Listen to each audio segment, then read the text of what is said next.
Halo semuanya, kali ini kita akan membahas mengenai gaya bahasa dan struktur berita.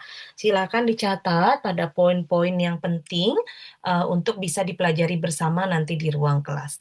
Oke, kita akan bahas pada slide pertama. Di slide pertama ini perlu kita ketahui bahwa saat ini kita hidup di era informasi dan media digital, di mana setiap hari kita ini tentu terpapar oleh ratusan bahkan ribuan berita mulai dari media online, televisi, hingga media sosial. Sehingga tentu saja beragam berita yang masuk yang atau yang kita terima ini perlu sekali yang namanya filterisasi atau bagaimana cara kita memilah informasi mana saja yang sesuai dengan yang kita butuhkan dan juga berita yang dianggap ini memang sangat objektif. Makanya kenapa analisis berita itu penting.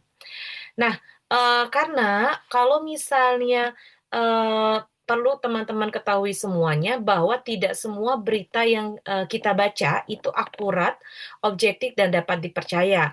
Makanya kemampuan untuk menganalisis gaya bahasa dan struktur berita ini sangat penting.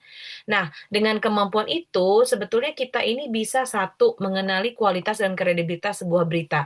Jadi kita tahu nih kira-kira ini beritanya akurat nggak ya dari sumber yang terpercaya bukan ya yang diwawancarinya tokoh yang memang kredibel tidak ya kredibel itu artinya memiliki kemampuan yang sesuai dengan bidangnya gitu ya jangan tanya tentang banjir tapi kita misalnya tanyanya ke Pak RT gitu ya padahal kan bisa jadi kita tanyanya ke misalnya BMKG atau misalnya ke BPPD karena kenapa ditanyakan ke mereka karena mereka dianggap paling kredibel.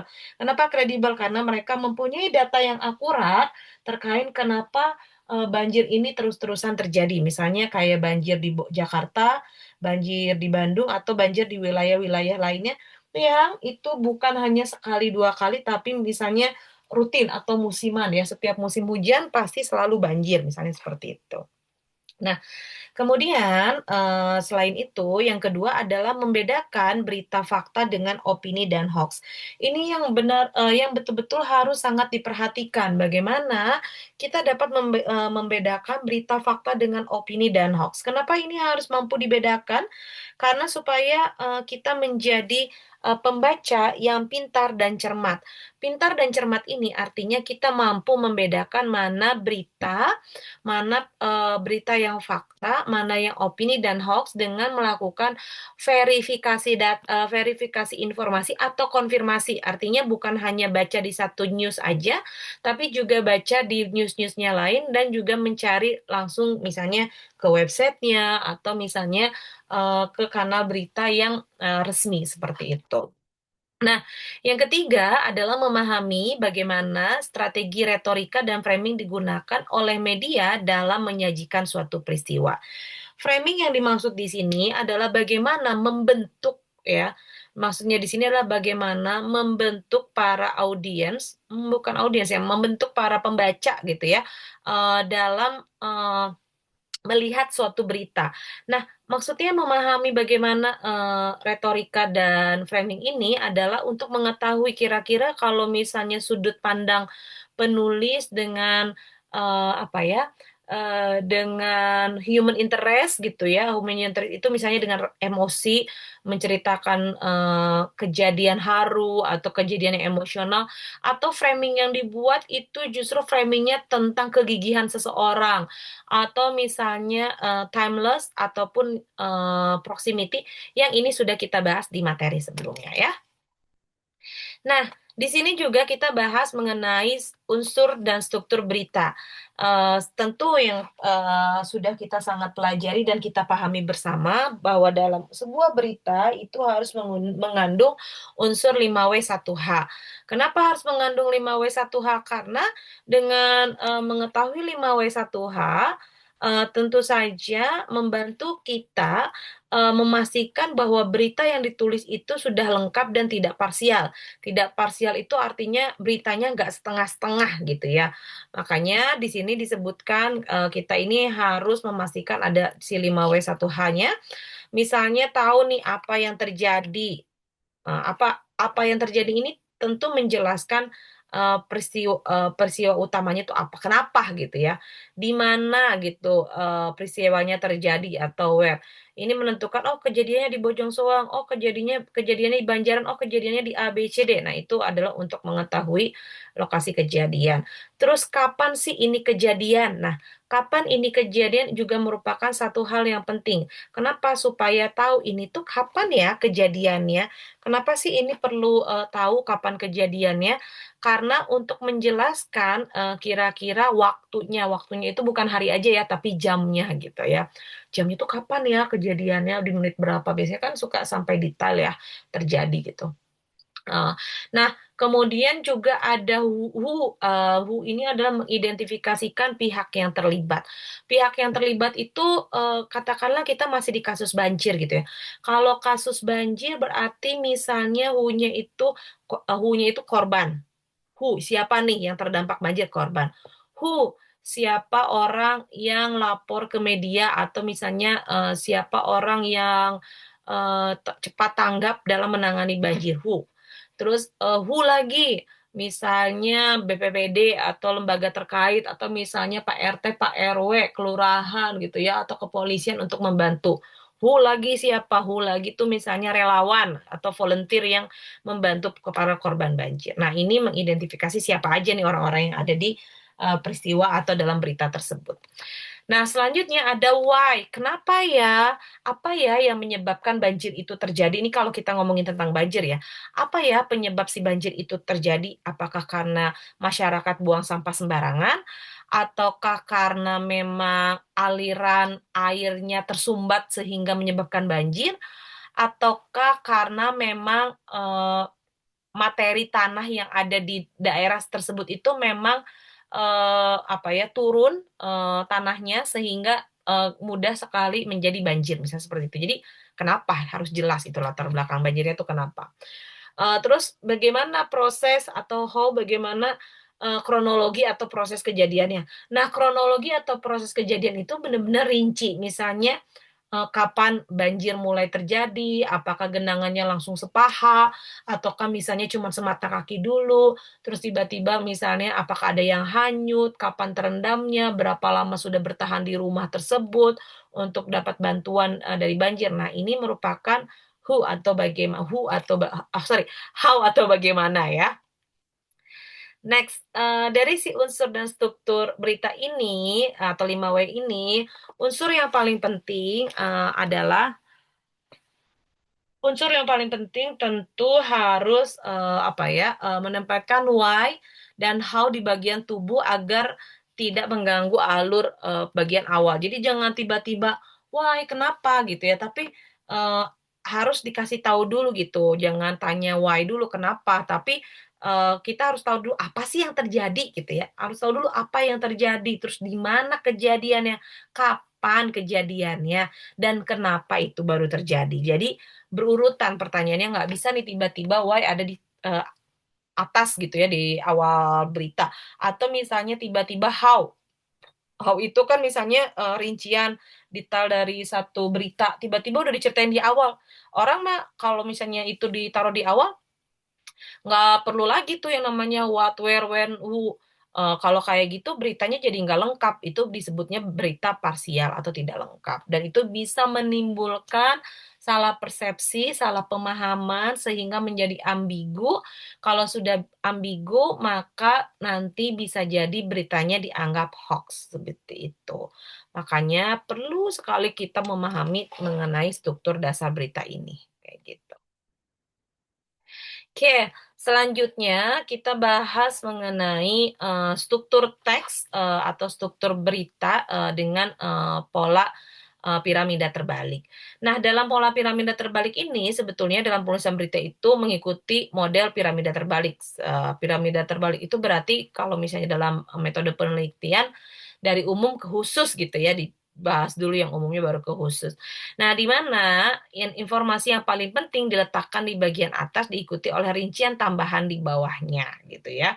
Harusnya kalau piramida terbalik itu umumnya dulu baru, mengkerucut gitu ya. Nah, Ada tiga bagian utama dalam struktur berita ini. Yang pertama yang akan kita bahas adalah tentang kepala beritanya.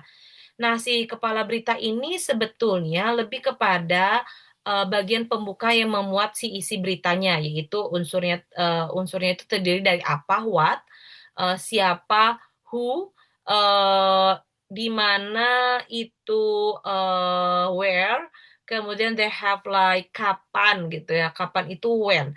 Ini tuh ditaruh di kepala beritanya. Nah, tubuh beritanya itu apa? Tubuh beritanya itu ada why dan how ya. Kenapa? Karena biasanya ini lebih menjelaskan sesuatu yang lebih terperinci, kemudian ada datanya dan juga kutipan-kutipan dari narasumber. Narasumber itu kalau tadi ya sudah dijelaskan kalau misalnya dalam kasusnya adalah banjir, maka yang menjadi narasumber itu tadi korban banjir, misalnya relawan, polisi, terus siapa lagi? BPPD, terus misalnya BMKG. Nah, pihak-pihak inilah yang disebut sebagai narasumber seperti itu. Oke, next. Nah, selanjutnya ada ekor dan penutup. Nah, si ekor penutup ini sih sebetulnya lebih kepada keterangan atau tambahan gitu ya, tambahan informasi dari sumber berita. Jadi informasinya itu nggak dilebih-lebihin, nggak dikurangin, eh, sehingga ini tidak akan merubah makna dari berita utamanya gitu. Dikurangin sebetulnya boleh-boleh aja sih, ya, tapi dia apa ya? Katakanlah tidak berlebihan untuk mengurangi beritanya. Kenapa? Karena kalau berlebihan mengurangi beritanya, khawatirnya ini akan menimbulkan salah persepsi atau salah pemahaman dari para pembaca. Makanya kenapa perlu sangat diwaspadai berita ini selalu dilakukan yang namanya editorial terlebih dahulu supaya tidak salah paham. Next, selanjutnya ada gaya bahasa atau kaidah kebahasaan dalam berita. Dalam hal ini, gaya bahasa berita ini berbeda dengan gaya bahasa sastra atau opini. Kenapa sih dianggap berbeda dengan gaya bahasa sastra dan opini? Karena berita harus bersifat satu yang pasti harus informatif, harus objektif dan mudah dipahami. Nah, informatif ini bukan hanya jadi naratif ya, bukan hanya sekedar narasi, tapi juga tidak kaku, tidak rigid gitu ya beritanya, tapi juga bisa memberikan informasi yang apa ya, kata-katanya tuh padat, sehingga orang mudah mengerti tanpa salah persepsi dengan maksud dari berita tersebut, seperti itu. Makanya kenapa ciri-cirinya yang pertama adalah bahan baku atau standar. Nah, kenapa harus sesuai dengan KPBI? Nah, kenapa harus sesuai dengan KPBI? Karena ini untuk menghindari bahasa gaul atau bahasa-bahasa slang. Kenapa? Jika menggunakan bahasa-bahasa slang atau bahasa gaul, belum tentu para pembaca itu memahami maksud dari berita tersebut. Makanya kenapa eh, makanya kenapa kalau misalnya mau ada kosakata yang terdapat unsur bahasa gaul atau slangnya, itu lebih baik merupakan kutipan langsung dari narasumber seperti itu.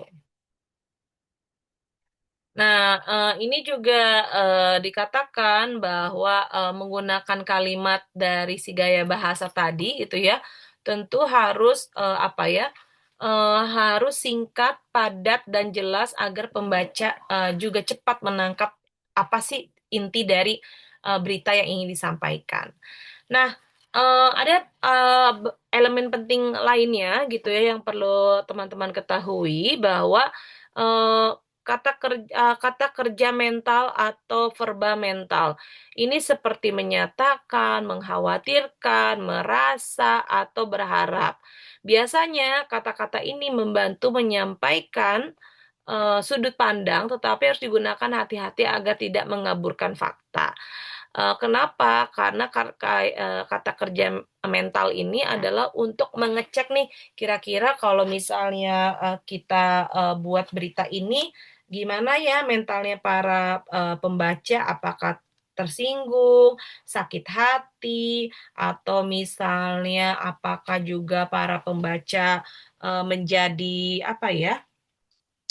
eh, menjadi lebih emosional gitu ya atau malah memprovokator. Nah, itu adalah sesuatu yang berhubungan dengan mental itu sendiri. Makanya harus berhati-hati menyampaikan fakta dalam beritanya. Selanjutnya, yang kedua adalah konjungsi temporal dan penerang. Nah, si konjungsi temporal ini sebetulnya seperti kata kemudian, setelah itu, sejak. Kata-kata ini akan membantu menyusun kronologi. Kronologi apa? Tentu kronologi kejadian yang ingin diberitakan. Nah, sedangkan konjungsi penerang itu seperti ada kata sehingga, karena, terus juga ini tentu menjelaskan hubungan antar peristiwa. Contohnya, bahwa kejadian ini bukan terjadi tahun ini, tapi pernah terjadi tahun sebelumnya. Nah, si penerang nih, konjungsi temporal artinya kata bahwa ini mewakili kejadian hari ini tuh bukan yang pertama kali karena pernah terjadi di tahun-tahun berikutnya sehingga itu sebagai penerang. Nah, kemudian juga yang ketiga kita bahas adalah penggunaan kalimat denotatif. Denotatif itu jelas ya, bukan kata-kata atau bukan juga apa tuh kalimat yang konotasi atau hiasan, kiasan ya, kok hiasan, kiasan gitu ya, di mana kalimat dalam berita ini harus bermakna bukan metaforis. Nah, apa sih yang dimaksud bermakna dan metaforis? Bermakna dan metaforis itu artinya bukan sesuatu hal yang metafora. Metafora tuh seperti apa sih? Metafora itu sesuatu yang dianggap tidak nyata atau bisa jadi imajinasi seperti itu ya. Makanya kenapa harus bermakna harfiah, harus benar-benar nyata gitu bahasa yang digunakannya tuh. Jadi bukan bukan kata-kata atau kalimat yang metafora atau katakanlah hayalan atau imajinasi kayak gitu ya. Karena kalau misalnya dengan menggunakan kalimat denotatif ini akan mempermudah audiens paham maksud dari berita yang ditulis seperti itu atau berita yang diberitakan. Nah, selanjutnya gaya bahasa lainnya adalah tentang objektivitas dan netralitas. Nah, si objektivitas dan netralitas ini merupakan bagaimana sih cara si penulis berita ini tidak boleh memasukkan opini pribadi atau bias eksplisit. Artinya, meskipun kita tahu nih caranya itu salah gitu, meskipun kita tahu nih ini tuh nggak benar karena pernah ngelihat kejadiannya, terus karena teman-teman menjunjung tinggi asas apa tuh eh, menjunjung tinggi asas benar salah gitu ya, maka otomatis itu akan mempersulit gitu ya untuk objektivitas emosional gitu ya karena kalian merasa itu tempat tinggal kalian, terus udah gitu kalian harus jadi reporternya, terus pas kalian diberitain gitu ya, ternyata kalian tuh nggak setuju dengan isi beritanya gitu. Oh enggak kok saya kayak gini, jadi terbawa emosi. Nah itu jangan sampai ya. Makanya harus apa? Harus sangat denotatif, sangat harfiah, dan juga memastikan untuk tidak mencampur adukan tentang kebutuhan pribadinya. Seperti itu. Oke, kita lanjut. Ada langkah-langkah menganalisis berita. Langkah-langkah dalam menganalisis berita ini dilihat dari berbagai macam struktur dan juga gaya bahasanya. Nah, tentu langkah pertama yang harus kita lihat adalah para pembaca ini harus membaca keseluruhan berita dulu untuk dapat gambaran umum. Masalahnya kita mau udah lihat huruf-huruf gitu ya atau udah lihat kalimat kepanjangan nih, males jadinya. Jadi males. Jadi biasanya kita scroll paling akhir terus ada oh ini jawabannya tentang ini, padahal kan kita belum tahu nih kronologinya, kita belum tahu how-nya, kita belum tahu yang lain-lain, tapi tiba-tiba kita di ujung aja pengen tahu cepat cepat selesai gitu intinya. Nah, itu yang cukup agak berbahaya. sehingga bisa menimbulkan salah paham, salah persepsi, dan juga kalau kalian sebarkan ke orang lain itu akan menjadi berita yang hoax.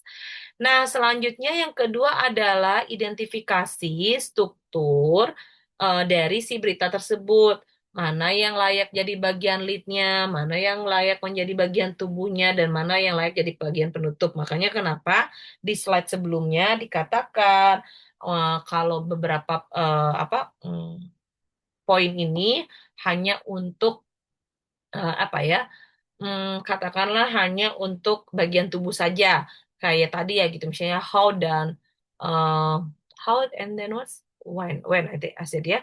Eh, Kurang lebih sebentar Ibu gua. Oh, why dan how. Why dan how ini harus ditaruh di badan kalimat atau lead atau tubuh sorry, atau tubuh dari si berita itu sendiri. Nah, terus yang ketiga udah pasti harus selalu cek 5W1H. Dicek lagi, ini sudah sesuai belum ya dengan unsur berita ini? Sesuai nggak ya dengan kebutuhan pembaca? Ingat ya, kita ini harus punya point of view dari pembaca, bukan point of view dari kita gitu. Karena kita kan penulis ya, tapi kita harus menyajikan sudut pandang dari si pembaca itu sendiri. Selain itu, ada juga yang namanya bagaimana sih melakukan yang namanya analisis kutipan. Nah, analisis kutipan ini tentu bisa dikutip secara langsung dan tidak langsung dari siapa dan bagaimana penempatannya. Masalahnya dari bagaimana dan siapa penempatannya itu agak-agak bingung gitu ya. Kenapa? Karena kita mau tahu nih kira-kira kalau kutipan ini akan menimbulkan kontroversi atau kutipan ini justru akan membuka halayak atau publik menjadi antusias membaca beritanya seperti itu. Lalu selanjutnya dari kutipan tadi ada periksa lagi nih gaya bahasa yang dipakai. Apakah gaya bahasanya menggunakan bahasa yang baku, kata kerja yang menggunakan emosi, atau kalimat singkat dan jelas serta konjungsi yang tepat. Nah, ini susah-susah gampang untuk tahu dengan penggunaan konjungsi yang tepat. Karena kita harus benar-benar memahami isi berita yang ingin kita pelajari atau yang ingin kita wawancarai. Makanya kenapa di sini dikatakan apa langkah terakhir dalam menguji netralitas seorang penulis berita atau jurnalis dengan audiensnya atau dengan publiknya adalah eh, berpertanyaan apakah beritanya hanya berpihak satu pihak, misalnya kita cuma contohnya yang membuat banjir di Bojong Soang misalnya public seres gitu ya karena buang sampah sembarangan. Menurut kalian apakah kita harus membela mati-matian audiens untuk memastikan bahwa dia berpihak pada tulisan kita atau ingin memastikan katakanlah apa ya eh, how to say misalnya dari sudut pandang korban gitu ya atau dari sudut pandang kita. Nah, kita lihat dulu gitu, mana yang berpihak. Jangan yang diberitain tuh misalnya dari BPPD aja, dari korbannya nggak pernah di. Atau misalnya beritanya cuma dari korban aja, tapi nggak ada berita misalnya dari apa kutipan atau wawancara misalnya dari BPBD, pemadam kebakaran ataupun lain sebagainya seperti itu. Apakah ada kata-kata yang provokatif atau terlalu emosional? Itu juga penting supaya eh, ke depannya kalau misalnya nanti ada kerjasama itu tidak menjadi canggung, kemudian tetap berhubungan baik gitu ya, ataupun lain sebagainya. Nah, selanjutnya ada juga sumber berita yang digunakan kredibel. Nah, sumber sumber berita yang dijadikan kredibel ini tuh jelas harus dari narasumber-narasumber yang memang dia kompeten gitu di bidangnya. Misalnya dia paham tentang isu kebanjiran, ya berarti yang diundang siapa? Nggak mungkin kan RT RW gitu, tapi yang diundang justru misalnya BMKG ataupun lembaga-lembaga yang memang kredibel tadi yang sudah disampaikan, kayak gitu. Nah, Selanjutnya, kita harus, melihat contoh yang, sederhana gitu ya. Tunggu sebentar.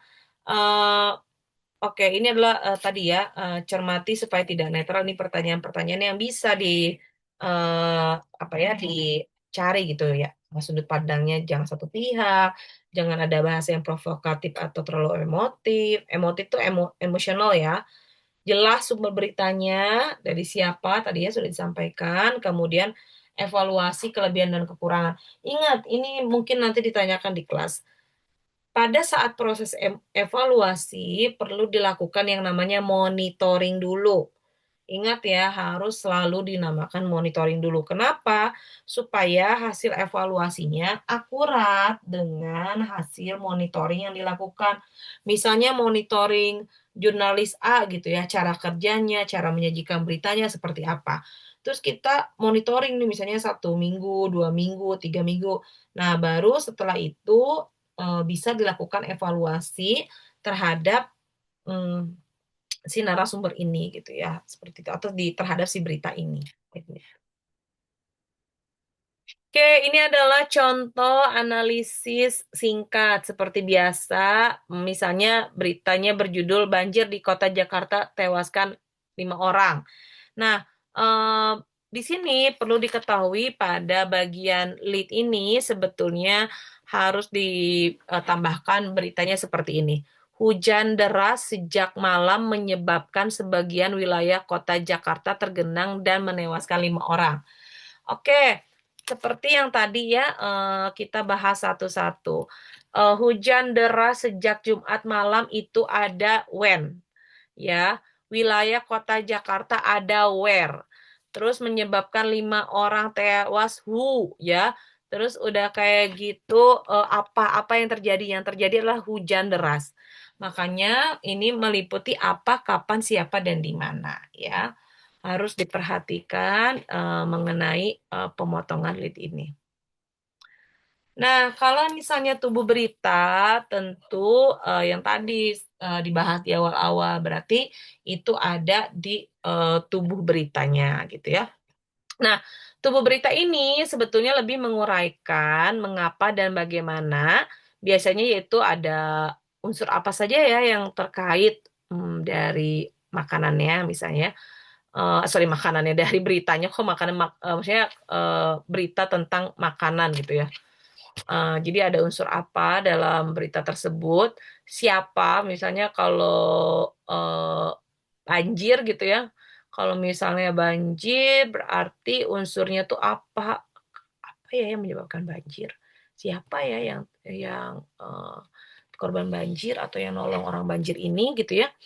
Eee, Makanya kenapa, dalam, tubuh berita ini juga, sama dengan si lead gitu ya. Si lead ini kan tadi, tentang beberapa poin, Kak, kalau misalnya tubuh berita ini, berisi detailnya. Jadi, eee, kenapa sorry kalau contoh yang minggu kemarin itu kan masih ada misalnya, eee tukang cilok dia jualan cilok di pendemo gitu ya, pada saat penjarahan yang terjadi pada bulan Agustus.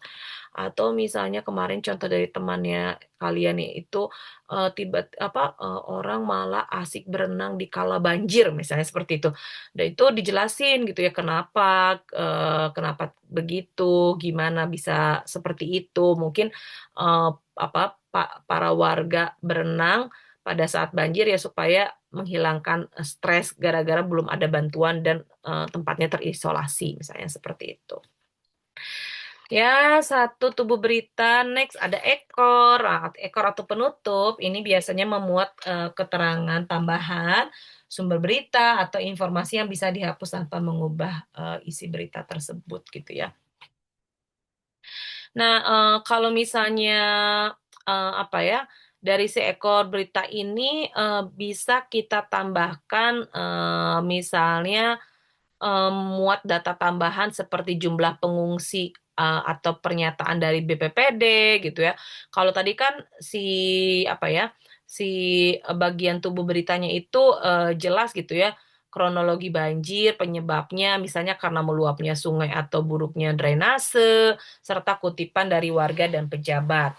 Itu kalau yang tubuh berita gitu ya.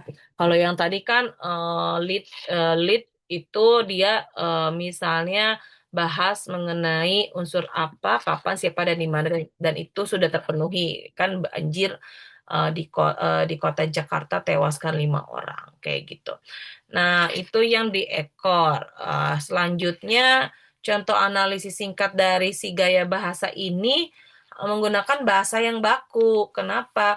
Karena ada kutipan langsung pejabat dan menggunakan konjungsi temporal seperti kemudian, sejak. Nah, itu adalah kata-kata yang apa yang digunakan. Nah, namun sebenarnya kita juga bisa bertanya secara kritis, apakah sudah ada sumber independen selain pejabatnya?